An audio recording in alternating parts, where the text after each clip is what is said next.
Everyone, welcome to my channel. आज के इस वीडियो में हम पढ़ेंगे बहुत इंपॉर्टेंट यानी वैद्युत चुंबकीय प्रेरण चैप्टर से वेरी इंपॉर्टेंट क्वेश्चन जो कि हर साल आता है और आप निश्चित है कि गलत कर आते हो, क्योंकि इसमें कुछ न कुछ ट्रिक दिया होता है जिस ट्रिक को आप फॉलो नहीं कर पाते और न्यूमेरिकल गलत कर आते हो। ठीक है, इसी तरह इंपॉर्टेंट क्वेश्चन मैं लेकर आया हूँ आपके लिए जो कि आपको एग्जाम में पक्का है कि आता है और ये आपको नंबर इसका पक्का है बोर्ड एग्जाम में। तो आइए शुरू से अंत तक बिल्कुल वीडियो स्किप मत करिएगा, क्योंकि मैं बिल्कुल डिटेल्स में इसको बताने वाला हूँ। क्योंकि इसमें ये भी डाउट रहता है कि इसमें जो मैथ के स्टूडेंट है उनका ये कुछ अच्छा जाता है, लेकिन बायो के जो स्टूडेंट उनको काफ़ी ज़्यादा तकलीफें आती है, क्योंकि उन्होंने अभी तक डिफ्रेंशिएशन यानी अवकलन पढ़ा ही नहीं है। इसमें अवकलन का उपयोग किया जाता है। तो आइए मैं इसको बिल्कुल डिटेल से समझाऊंगा, आपको अवकलन आती हो या ना आती हो।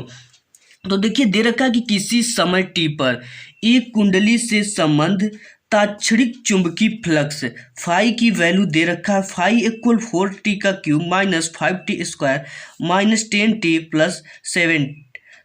ठीक है, तो 4t माइनस 5t का square minus 10t plus 70 weber है। समय t बराबर 2 सेकेंड पर कुंडली में प्रेरित विद्युत वाहक बल का मान ज्ञात कीजिए।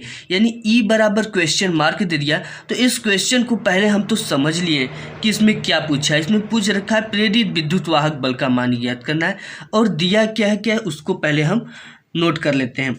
तो देखिए, सिंपल आपको अगर बोर्ड एग्जाम में आप न्यूमेरिकल सॉल्व कर रहे हैं तो आपको सिंपली पहले लिख देना है कि दिया है, और जो जो दिया है उसको लिख लेना है। क्योंकि जो ये न्यूमेरिकल होता है इसमें स्टेप मार्किंग होता है। स्टेप मार्किंग के लिए आपको सिंपली पहले लिख लेना है कि दिया है। अब जो जो इसमें दिया है उसको आपको लिख देना है। यहाँ पे देखिए, चुंबकीय फ्लक्स यानी फाई की वैल्यू दे रखा है कितना, 4t का cube minus 5t square minus 10t plus 70, ये हो गया। फिर दे रखा है समय t बराबर कितनी वैल्यू दे रखी है, 2 सेकेंड। उसमें फिर क्या पूछ रखा है, प्रेरित विद्युत वाहक बल की वैल्यू पूछ रखा है, यानी E बराबर आपका क्वेश्चन मार्क, इसको ज्ञात करना है। अब देखिए, इसका जो सूत्र होता है उस सूत्र क्या होता है। इसके सूत्र के लिए हम जानते हैं कि E बराबर होता है सूत्र माइनस d∅dt, ये सूत्र होता है। अब देखिए, इसी सूत्र की सहायता से हमें सॉल्व करना है। तो ये सूत्र आपको बोर्ड एग्जाम में ज़रूर लिखना है। इसके बाद आप फाई की वैल्यू को रख देना है। तो देखिए, यहाँ से सिंपली आप फाई की वैल्यू को रख देंगे। तो देखिए, माइनस d/dt और फाई की वैल्यू को ब्रैकेट में रख देंगे। तो यहाँ से हो जाएगा ये 4t cube minus 5t square minus 10t plus 70, ये हो गया। अब देखिए, इसको सॉल्व कैसे करेंगे, बहुत इंटरेस्टिंग है, बिल्कुल मज़ा आने वाला है आपको, क्योंकि आपको सीखने जा रहे हो। यहाँ पे इसका डिफ्रेंशिएशन करना है। अब डिफ्रेंशिएशन कैसे करते हैं, मैथ वाले तो कर लेंगे, लेकिन बायो के बच्चों को थोड़ा प्रॉब्लम आती है। तो देखिए, इसका डिफ्रेंशिएशन हम बता देते हैं कैसे होता है। अगर आप किसी भी कॉन्सोनेंट राशि का डिफ्रेंशिएशन कर रहे हो, जैसे कॉन्सोनेंट राशि का मतलब कि यहाँ पे 5 है, तो इसका जो डिफ्रेंशिएशन होता है वो 0 होता है। इस चीज़ को पहले आप जान लीजिए। इसके बाद मैं आपको बताऊँगा यहाँ पे डिफ्रेंशिएशन होता है, जैसे यहाँ पे डिफ्रेंशिएशन करना है आपको एक्स स्क्वायर की।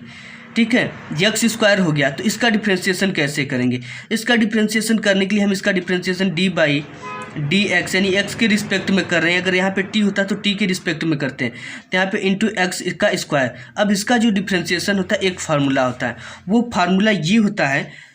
तो गाइस, मैं आपको फार्मूला यहाँ पे देखिए स्टूडेंट, आपको फार्मूला यहाँ पे बता रहा हूँ। फार्मूला होता है आपका nxn-1, ये फार्मूला होता है d/dx इंटू एक्स स्क्वायर का। ठीक है, एक्स स्क्वायर मतलब यहाँ एक्स की पावर जो भी हो, आप यहाँ पे अगर यहाँ पे एक्स की पावर n का, ये फार्मूला एक्स की power n is power, n जहाँ क्या है पावर। तो देखिए, आपको सबसे पहले यहाँ पे पावर लिख दिया है, फिर x को लिख दिया है, फिर पावर माइनस 1, ये फार्मूला है। अब यहाँ पे हमको किसका डिफ्रेंशिएशन करना है, एक्स स्क्वायर का डिफ्रेंशिएशन, यानी इसका पावर कितना है, 2 है, इसका पावर यहाँ पे 2 है। तो 2 को हमको क्या करना है, पहले लिखना है। तो यहाँ पे हमने पहले लिख दिया 2। इसके बाद इसके 2 की पावर के ऊपर n मतलब पावर, इसका पावर कितना है 2, तो यहाँ 2 लिख देंगे। ये हो गया। ठीक है, आपको देखिए पहले यक्स यानी एक्स का मतलब क्या हो गया यहाँ पे, एक दो क्या है, दो पावर है तो दो को हमने पहले लिख दिया। इसके बाद क्या लिखना है, एक्स है तो एक्स को लिख देते हैं, यहाँ पे एक्स हो गया। इसके बाद यन, यन मतलब पावर, इसका पावर कितना है 2, तो 2 को हम लिख देंगे।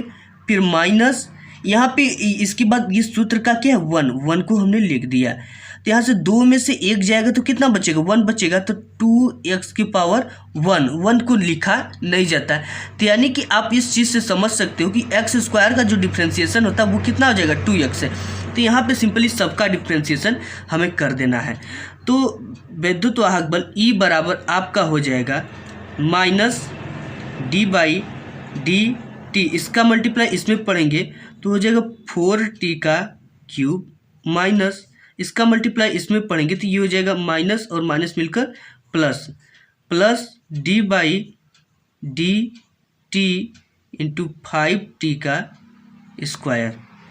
फिर माइनस इसका मल्टीप्लाई इसमें पढ़ देंगे तो ये माइनस और माइनस मिलकर प्लस हो जाएगा d/d और यहाँ से t इंटू 10t। अब इसका मल्टीप्लाई इसमें पढ़ेंगे तो ये हो जाएगा माइनस d/dt इंटू 70। ये हो गया। अब देखिए इसका डिफ्रेंसिएशन कैसे करते हैं।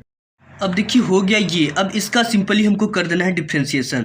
अब देखिए डिफ्रेंसिएशन कैसे करेंगे, यहाँ ई है तो ई को ई लिख देंगे ई। अब इसका डिफ्रेंसिएशन देखिए क्या होगा, 4t का क्यूब है तो इसका डिफ्रेंसिएशन की हमने सूत्र बताया था। जैसे यहाँ पे d/dt करना किसका है 4t का क्यूब। अब देखिए 4 का तो होगा नहीं तो इसको इसी तरह लिख देंगे। अब इसका जो सूत्र होगा, इस सूत्र को हम किस सूत्र से लिख देंगे, ऊपर जो हमने सूत्र बताया यहाँ पे nx n-1, nx n-1, ये सूत्र है आपका d/dx इंटू एक्स के पावर n का, ये सूत्र है। अब सेम इसी तरह ये है तो हम क्या कर देंगे, 4 तो का होगा नहीं तो 4 को यहाँ पे लिख देंगे इंटू।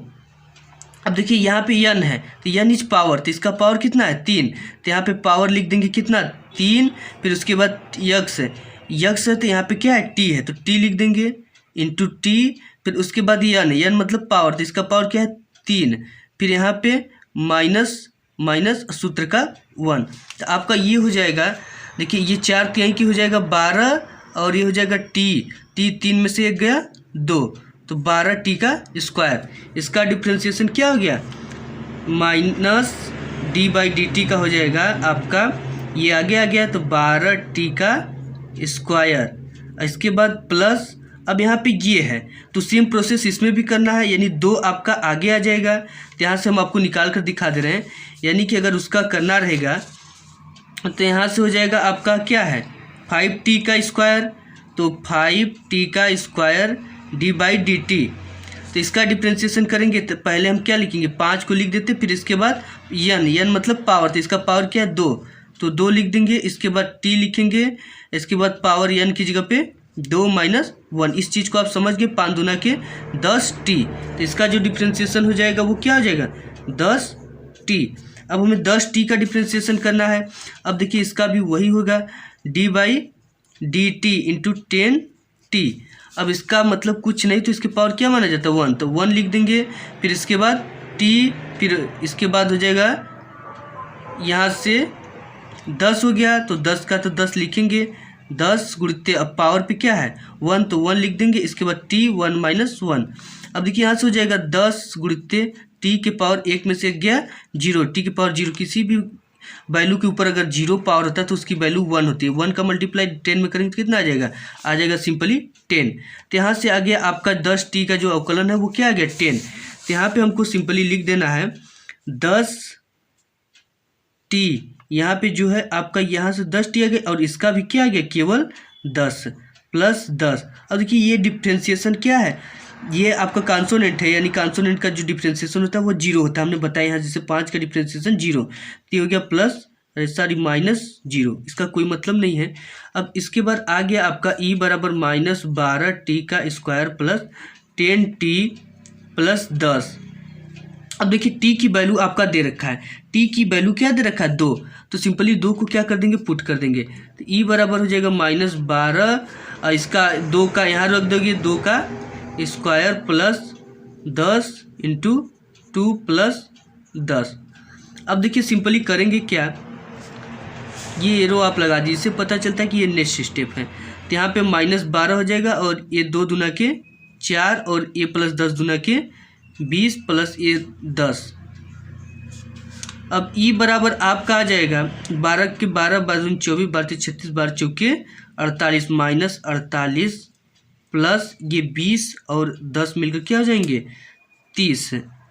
अब आपका जो विद्युत वाहक बल ई बराबर हो जाएगा। अब इसको सिंपली आपको घटाना है, तो इसमें से आप 30 जब निकालोगे तो आपका कितना बच जाएगा -18। 30 अगर इसमें से निकाल दोगे तो आपको क्या बचेगा -18 वोल्ट, विद्युत वाहक बल का मात्रक वोल्ट। यही आपका आंसर हो जाएगा। इसके बाद नेक्स्ट और इम्पॉर्टेंट जो क्वेश्चन है उसको देख लेते हैं। तो वो आपका ये दे रखा है, ये भी जो न्यूमेरिकल है बहुत इंपॉर्टेंट है और बार बार बोर्ड एग्जाम में पूछता है, क्योंकि इसमें बच्चों को थोड़ा सा कन्फ्यूजन होता है। कन्फ्यूजन क्या होता है इसका डिस्कस मैं करूंगा। देखिए दे रखा है, पहले क्वेश्चन पढ़ लेते हैं कि किसी कुंडली का स्व प्रेरण गुणांक 80 मिली हेनरी है। इस कुंडली में कितने समय में धारा 0 से बढ़कर 5 एम्पियर होने पर विद्युत वाहक बल 400 वोल्ट हो जाएगा। यानी इसमें टी बराबर क्वेश्चन मार्क पूछ रहा है, ठीक है, टी समय टी पूछ रहा है। किसी कुंडली का स्व प्रेरण गुणांक 80 मिली हेनरी है, यानी जो एल की जो वैल्यू है वो 80 मिली हेनरी है। तो इसको आप हेनरी में बदलोगे तो सारी यहाँ पे 80 है, ये हो जाएगा 80 गुणित 10 की पावर -3 हेनरी। ये हो जाएगा, जो दिया है उसको सबसे पहले लिखते हैं, जैसा कि मैं हर एक डेरिवेशन में ये चीज़ बताता हूँ। ये हो गया।